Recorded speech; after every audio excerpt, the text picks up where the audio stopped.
Now I am. I'll wait a minute. Let it start. So everyone's cool, yeah? Okay, what about the vertical lines? What's wrong with them?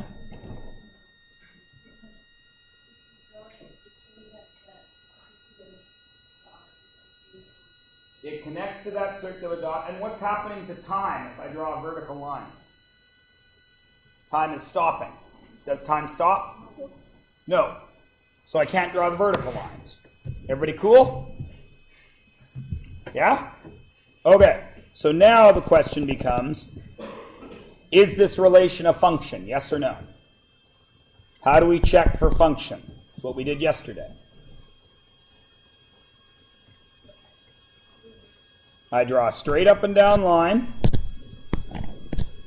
and I slide it along. Does that straight up and down line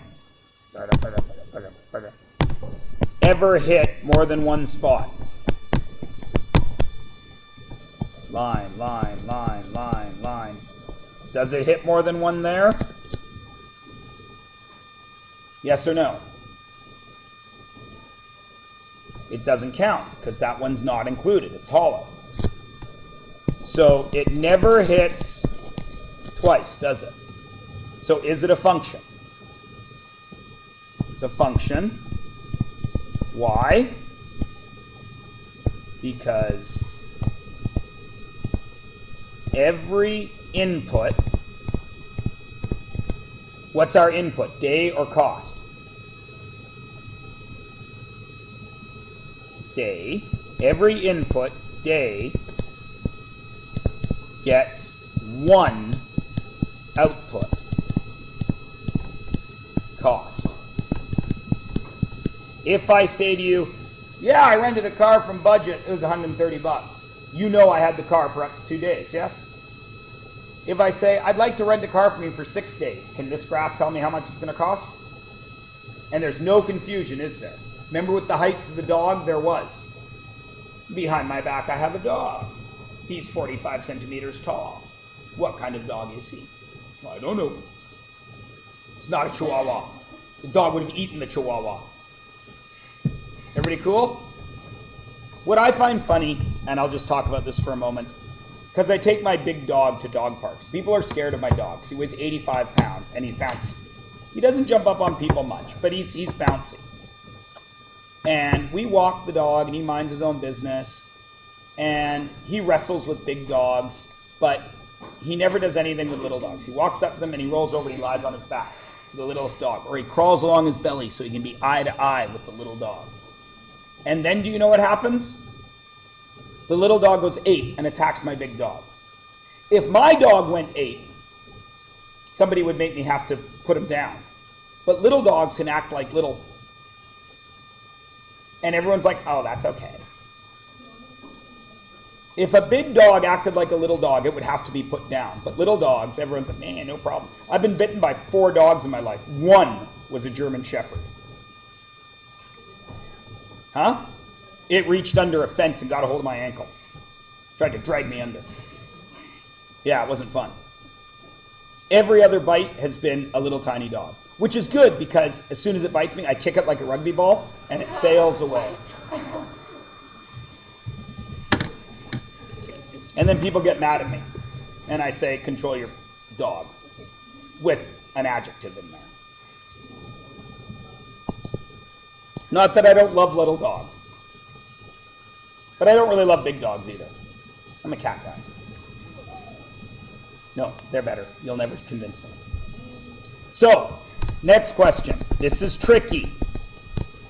What is the domain and range?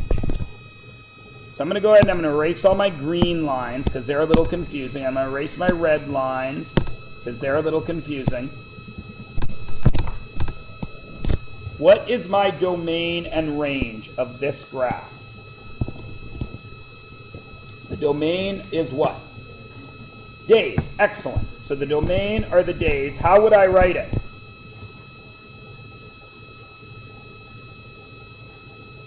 What's the lowest amount of days?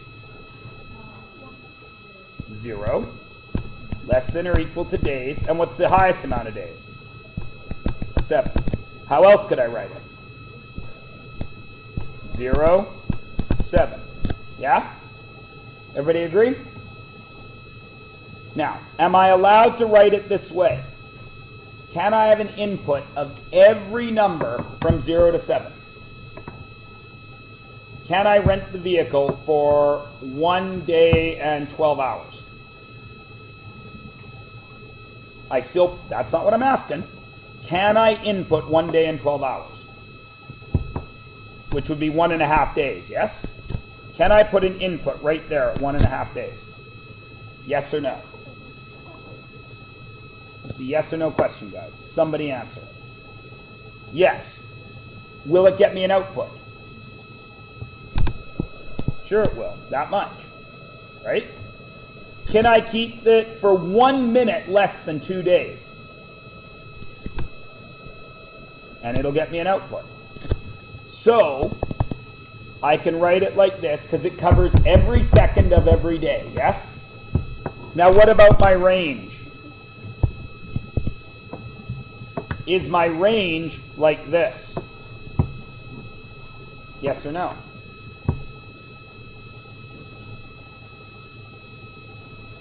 What are my range values?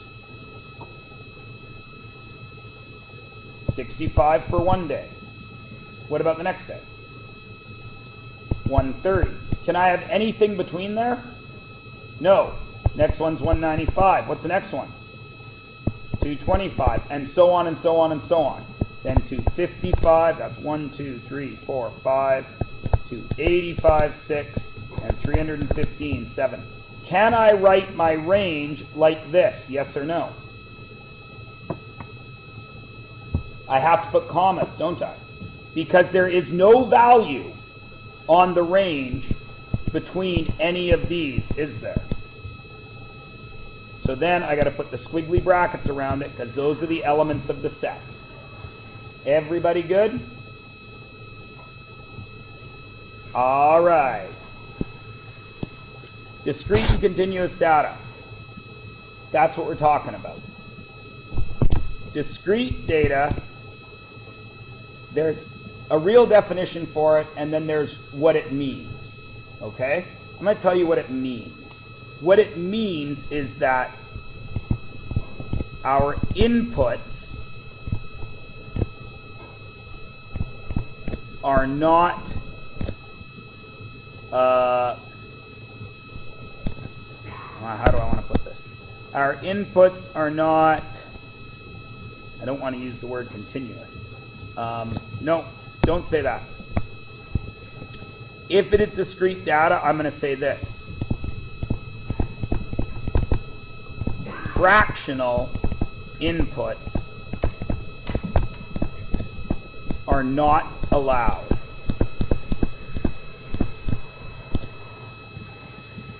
Okay? So think back to that question we had about the Flying Wedge pizza. She's paid by the hour, right? Is that discrete data? Can I put a fraction in there? No. She's paid by the hour. Cool? All right. And continuous data is every value of input in the domain is valid. Every value. So for example, this question that we just did, no matter what fraction of the day, I always get an output for it. Cool? All right, let's talk about that, what that means in reality. Turn the page over, and I got, I think, 4 examples for you guys. First thing I want is the DV and the IV. So, you got 2 things there. Remember, a variable is anything that can change. So anything that we can count. What are the 2 things there that we are counting? We are counting speed. And we are counting air temp. Yes? Which one depends on which? Think about it, talk to your neighbor. See if you can figure it out. Remember, write in pencil in case you're wrong.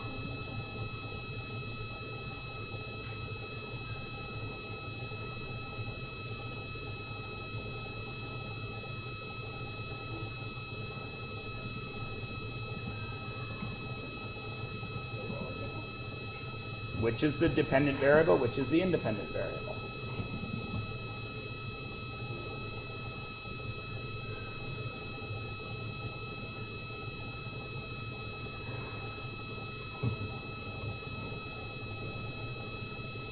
Who wants to have a spine and risk an answer? Go, Sarah. Do it, Sarah. It doesn't matter. Half the class doesn't know. So, Sarah says speed is the independent and the air temp is the dependent. So the only other option is the other way around, right? Why do you think that, Sarah? Okay. Okay, nobody make a sound. Seriously, nobody make a sound. Holy crap, how hard is this? Nobody make a sound. Don't make a sound. Nobody in this room make a sound.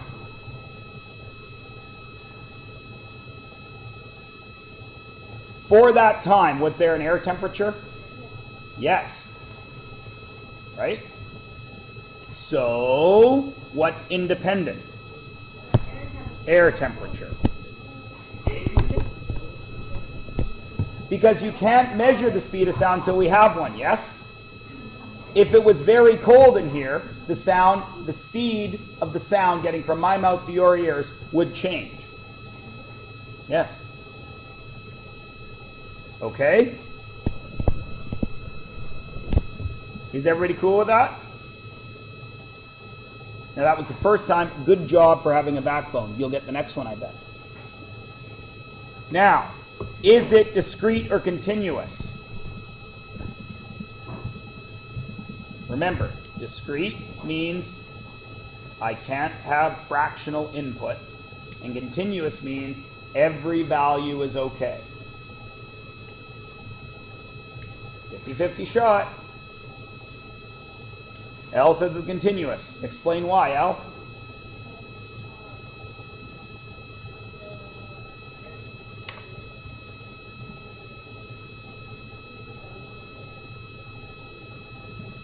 There's always an air temperature, isn't there? Even if it exists at such a small change that we don't have a name for it, it still exists, doesn't it? There is always an air temperature. So this is continuous.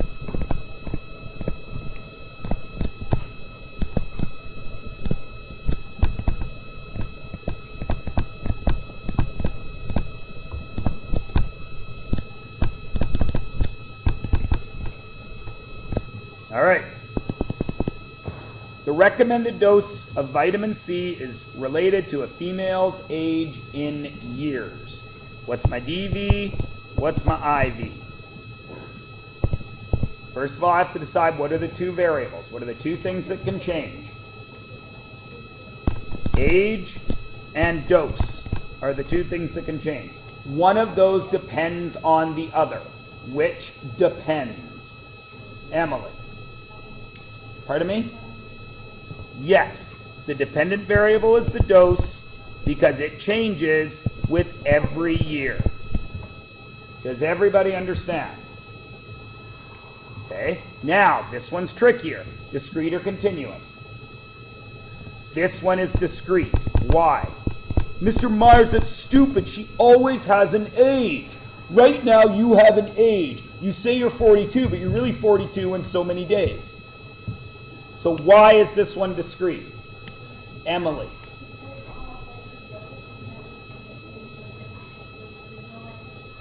The dose is measured per year. I take one pill if I'm 41. I take 2 pills if I'm 42. But that's not really how it works. Usually a range of age, right? You guys have all taken medicine. On the side it says under 12, take this much. Adults, take this much, right? So this is discrete because the dV, I don't want to say dV, because the output only changes at every whole year. Got it? Now, number of cans of juice purchased is related to the cost. What are the two things I'm counting? I'm counting cans and I'm counting cost. Which is the dV, which is the IV?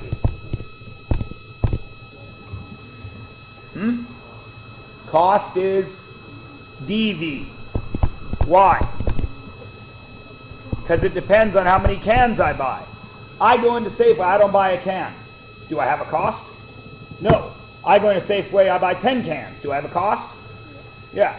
Excellent. Now, this one's tricky again. Discrete or continuous? What? Discrete. Brianna's right. Why? Huh? How many cans depends on the cost. Can I buy half a can? No. If I go into Safeway, I buy a can of orange juice, I go home, I drink it, I don't like it, can I walk back to Safeway and say, I'm not thirsty anymore? Can I have half my money back? No. So this one is discrete because I can only have whole number inputs. I can't buy half a can. Cool? And finally, altitude is related to temperature. Which is which? First of all, what are the two variables? Altitude is variable 1.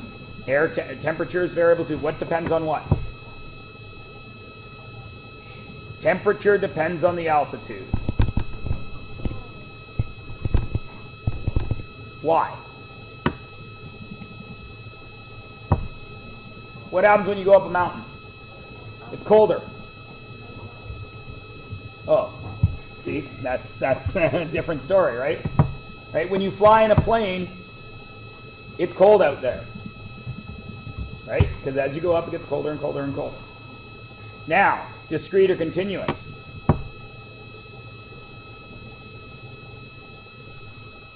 I got one of each. Somebody's going to win with a reason.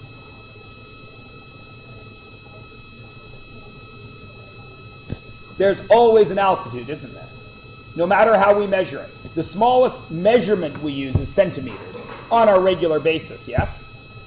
But if I move a centimeter, if I move my finger up a centimeter, did it go through an infinity of other measurements?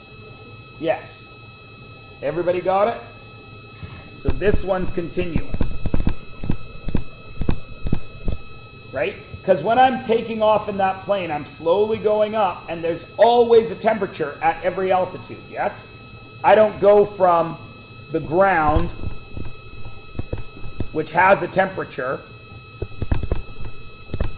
suddenly up to 38,000 feet, which has another temperature, do I?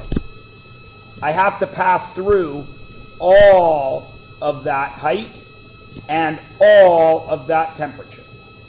Everybody with me? Sweet. That's the end of the lesson. So, I'm going to give you guys a bit of work right now. You have me here, you have Josh here. If you flip in your book, your pink book, back to page 121, you see an outline. Right? On that outline, you see that Lesson 1 has 2 textbook pages with it. Lesson 2 has 2 textbook pages with it. 270, 294, and 281 and 295. You do not need to do 281 and 295, but you do, you do need to do 295, and that's in your blue book. Your blue book has page 270, page 294, 4 to 6 and 7 to 9, and 295, just 10 and 11, plus the answers, plus the domain and range questions from last night that none of you did. So from your blue book, you need to be doing page 270, 294, 295, and from your pink book, last night's homework, which was page 127 to 128, wasn't it?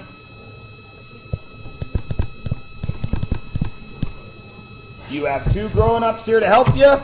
You have the answers printed in your blue book, and you have 35 minutes with which to do that. Okay? Okay. Go. If a question in the textbook asks you to draw a graph, is one like one of our sketchy jobs okay? Yes. You don't need graph paper, you don't need a ruler, right? Because I'm looking for you to understand the concept, right? On the displacement from here to home type of thing. As long as you did that graph, and your graph has, if you walked, it has a couple of flat spots for when you were stopping across the street and stuff like that, or stopping to talk to friends. If you drove, it should have steeper lines with flat, you know what I mean? Like, it doesn't have to be perfect. Everybody cool? Okay, hit it.